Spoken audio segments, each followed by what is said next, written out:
లైలాగా తయారైనటువంటి సందర్భంగా కంగ్రాచులేషన్స్ తెలియచెప్తూ ఉన్నాము టు యూ. మా అకాడమీ నుంచి మేకప్ ఇంత బాగా నేర్చుకున్నారు, ఇంకేమైనా నేర్చుకోవాలనుకుంటున్నారా? యాంకరింగ్ నేర్చుకుందాం అనుకుంటున్నాను అండి. మైక్ పట్టుకోగానే నాకు అర్థమైపోయింది, పట్టుకున్నటువంటి ఆ పద్ధతిని బట్టే అర్థమైపోతుంది మీకు యాంకరింగ్ అలవోకగా వచ్చేస్తుంది అని. ఇంకా anything else you want to ask నన్ను కానీ, లేకపోతే నేను యాక్చువల్లీ ఒక ఐటమ్ తెచ్చిన, అది ప్రవేశపెడితే.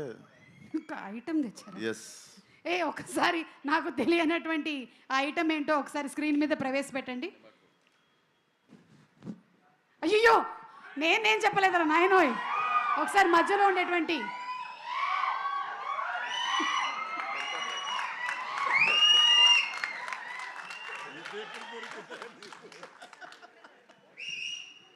సార్, ఎట్లుండే సార్ ఎక్స్పీరియన్స్ అసలు ఆ గెటప్ వేసుకుని అసలు ప్రపంచం ముందుకు రాగానే? I eagerly wanted to ask this question మీరు వచ్చినప్పుడు. బట్ గ్లామర్లో పోటీ పడితే నన్ను దాటిపోయావయ్యా. ఇక్కడంతా కొంచెం కళ ఎక్కువైంది, నీ దగ్గర మాత్రం బొద్దుగా ఉండేసరికి ఆ కళ అసలు వేరే. నాలాంటి వాడికే కొంచెం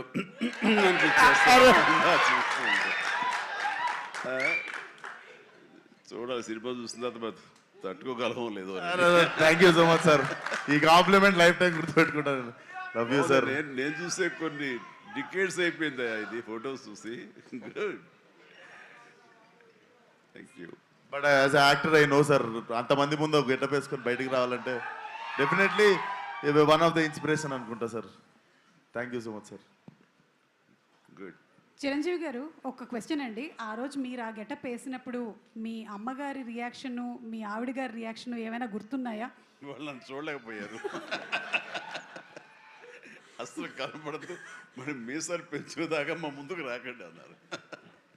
కానీ విశ్వక్కి వేరే ఎక్స్పీరియన్స్ ఉన్నట్టుంది. విశ్వక్ మా వాళ్ళు చీరలు కట్టుకొని, మ్యాచింగ్ చీరలు కట్టుకొని సెట్కి వచ్చారు సార్ ఫోటో దిగుదామని. మళ్ళీ ఎప్పుడు కట్టుకుంటున్నాం అని. ఆ టైంలో షూటింగ్ టైంలో నేను అప్పుడు ఎప్పుడు మీసాలు తీయలేదు. జంజాలుగా మీసాలు తీయాలి అని అన్నప్పుడు ఒకటే కండిషన్, ఒక 60-70 మంది పనిచేస్తున్నారు యూనిట్లో, అందరూ తీస్తేనే ఆఖరి తీసావు నేను అవుతానని అందరితో తీయించాను మీసాలు. నేను ఒక్కడైనా ఆ రకంగా ఉండాల్సిన అందరూ ఉండాలి సెట్లో, అందరూ తీశారు. స్టిల్ కూడా ఎక్కడ ఉండాలి సార్. ఈ ఐడియా నాకు వచ్చుంటే అదిరిపోయేది సార్. అసలు అందరి చేత చీరలు కట్టించేవాడు. ఫస్ట్ మీ డైరెక్టర్ రామ్ నారాయణ గారితో మీసాలు తీయించారు అందరికి. అసలు నాకు ఈ ఐడియానే తట్టలేదు అసలు. అదే అంటే ఆ రోజుల్లోనే చిరంజీవి గారు చాలా కంఫర్ట్ ఉంటుంది తెలుసా, అందరికి తీసేస్తే నాకేముంది అన్నట్టుంటుంది అసలు. ఏం పర్వాలేదు విశ్వక్, ఈ రోజు మీరు ఇది మాట్లాడారు కదా, రేపటికల్లా మేము రెడీ అయిపోతుంది చూడండి. మీ మొత్తం డిపార్ట్మెంట్ అందరికీ కూడా మీసాలు గడ్డలు తీసేసి మా వాళ్ళు ఫోటోలు రెడీ చేసి పెట్టేస్తారు. ఎందుకు మీ ఫ్యాన్స్ అంతా చీరలు కట్టి వెళ్ళమని థియేటర్కి వదలొద్దు ఐడియా. చేసేస్తారు సార్ వాళ్ళు పాప మాల్కి.